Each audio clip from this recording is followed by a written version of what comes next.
அனைவருக்கும் வணக்கம். Welcome back to Tilak's Mani YouTube channel. இந்த பதிவில் நம்ம என்ன பார்க்க போகிறோம்னு பார்த்தீங்கன்னா 2026 வருடத்தில் பிப்ரவரி மாத வளர்பிறை பஞ்சமி எப்போ வருதுன்னு தான் நம்ம பார்க்க போகிறோம்.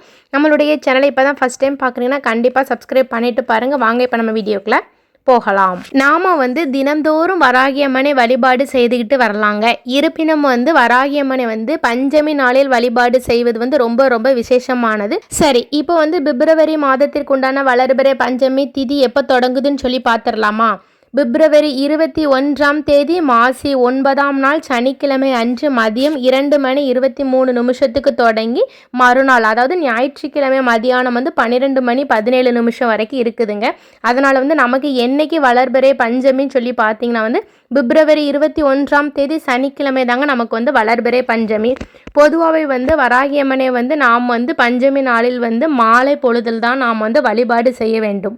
வளர்பிறை பஞ்சமி நாளில் நாம் வராகியம்மனை வழிபாடு செய்யும் போது நெய்வேத்தியமாக மரவள்ளி கிழங்கு வைக்கலாம். பூ பார்த்தீங்கன்னா சிகப்பு நிற பூக்களான பூக்களை போட்டு நீங்கள் வழிபாடு செய்ய வேண்டும். இவ்வாறு நீங்கள் வளர்பிறை பஞ்சமியில் நீங்கள் வராகியம்மனை வழிபாடு செய்வதால் உங்களுடைய எவ்வளோ பெரிய கோடி கணக்கில் கடன் இருந்தாலும் நிச்சயமாக தீரும் என்று சொல்லப்படுகிறது. நம்புங்கள். நீங்கள் எந்த ஒரு கடவுளை வழிபாடு செய்தாலும் நம்பி வழிபாடு செய்யுங்கள். நிச்சயமாக அதற்கு உண்டான வெற்றியை நீங்கள் பெறுவீங்கள். ஓகே நண்பர்கள், இந்த பதிவு உங்கள் எல்லாத்துக்கும் ரொம்ப பயனுள்ளதாக இருந்திருக்கும்னு நினைக்கிறேன். இது போல தகவல் அறிய கண்டிப்பாக நம்மளுடைய திலக்ஸ் மணி யூடியூப் சேனலை சப்ஸ்கிரைப் செய்யுங்கள்.